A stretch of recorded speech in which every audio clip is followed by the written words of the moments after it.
स्वागत है आप सभी दोस्तों का फिर से एक बार हमारे स्मार्ट न्यूज़ चैनल पर। आज हम आपके बीच हाजिर हुए हैं कुछ ज़रूरी मुद्दों को लेकर जो आपको बताना बेहद ज़रूरी समझता हूं मैं, इसीलिए आपके बीच आज हाजिर हुआ हूं। जैसे कि आप सभी को पता ही होगा कि लगातार इंडिया में जो कोरोना की केसेस बढ़ती जा रही है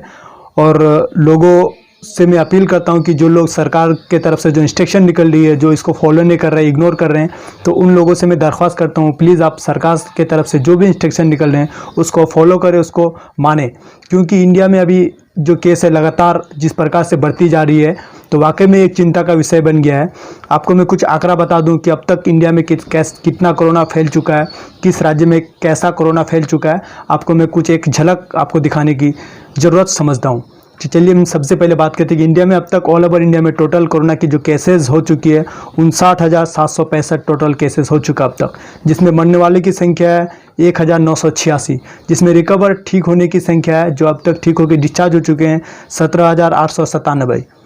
अब मैं बात कर रहा हूँ कि 3-4 ऐसे में आपको राज्य के बारे में बताऊँगा जो अभी सबसे ज़्यादा गंभीर समस्या में अभी जूझ रहा है, बड़ी कठिनाइयों का सामना कर रहा है।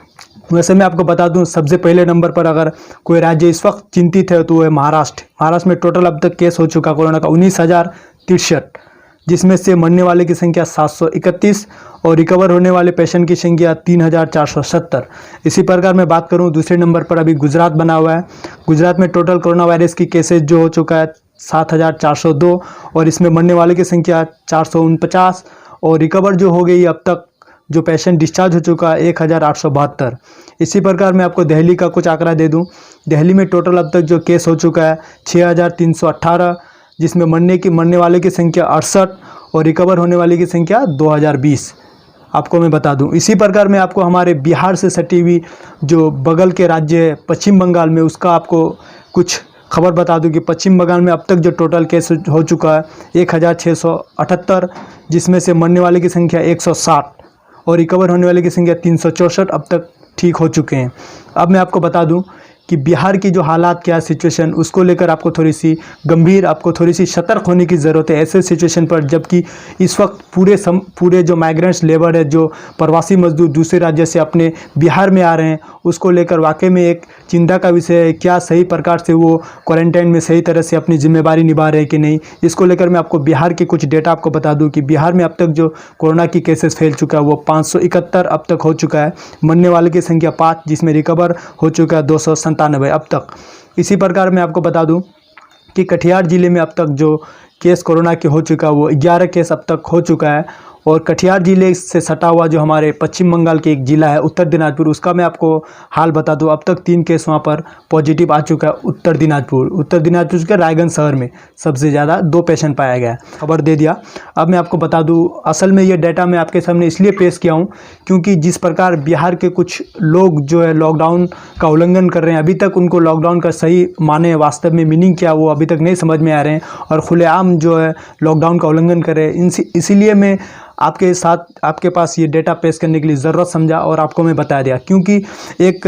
ख़ास मैसेज मैं आप सभी दोस्तों को ये बता देना चाहता हूँ जितने भी बिहार के प्रवासी मजदूर जो दूसरे प्रदेशों से अभी आ रहे हैं और आके क्वारंटाइन सेंटर में रह रहे हैं 21 दिन के लिए, उनसे मेरी एक दरख्वास्त है, प्लीज़ आप थोड़ा इसको ध्यान से सुनिए कि आप जो क्वारंटाइन सेंटर में 21 दिनों के लिए जो आप क्वारंटाइन होके रह रहे हैं तो उसमें आपको कुछ ज़रूरी एहतियात जो आपको बरतने की ज़रूरत है, जो आपको इस विषय में आपको सतर्क रहने की ज़रूरत है। तो पहला चीज़ ये है कि आप जिस क्वारंटाइन सेंटर में है वहाँ बिल्कुल आप क्वारंटाइन सेंटर से बाहर ना निकले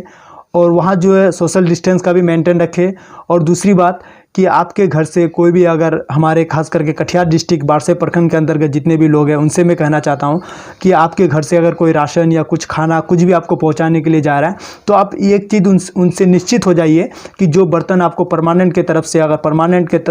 तौर पर आप एक बर्तन ले लें, एक कटोरा ले लें, एक गिलास आप अपने से ले लें, जिसको आप घर वापस दोबारा ना भेजें। अगर आपको कुछ भी देना हो घर से, कुछ चावल या कुछ भी आपको रोटी वोटी कुछ भी आपको सप्लाई खाने के तौर पर आपको मिले घर से, प्रशासन की तरफ से, गवर्नमेंट की तरफ से जो मिल रही है वो आप लीजिए, लेकिन घर के तरफ से अगर कुछ आपको मिल रहा है, अगर हमारे डिस्ट्रिक्ट मजिस्ट्रेट या हमारे प्रखंड स्तरीय जो अधिकारी है वो अगर आपको अलाउ कर रहे हैं कि कुछ घर से देने के लिए अगर इजाज़त दे रहे हैं, तो आपसे ये विनती है कि आप उसे छुए बगैर जो है उस चीज़ को आप ले, एक प्लास्टिक का पन्नी पन्नी में ले और अपना एक बर्तन, एक कटोरा आप अपना खुद से अलग रखें, ताकि जो ये संक्रमण अपने घर तक आप ना भेजें, ताकि घर में भी लोग सुरक्षित रहे, आपके समाज में भी सुरक्षित रहे। ये आपको विशेष जानकारी मैं आपको दूँ, ये सलाह समझ लीजिए हमारे तरफ से, इसलिए मैं आपको ये जानकारी दिया। तो बस आज के लिए इतना ही दोस्तों, अब दीजिए मुझे इजाज़त। धन्यवाद।